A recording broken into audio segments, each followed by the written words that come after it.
خمس باب إصلاح 15 رمضان.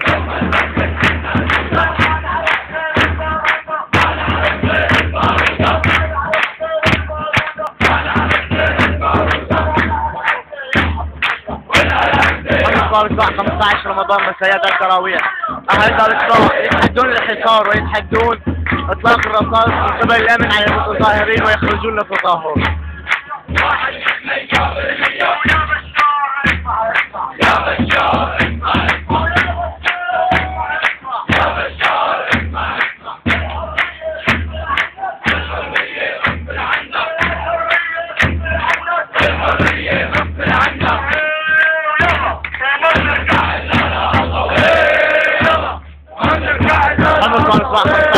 المتظاهرون يتحدون الأمن والرصاص الذي أطلق على المتظاهرون ورغم الحصار أهل باب إصلاح يخرجون في المظاهرة.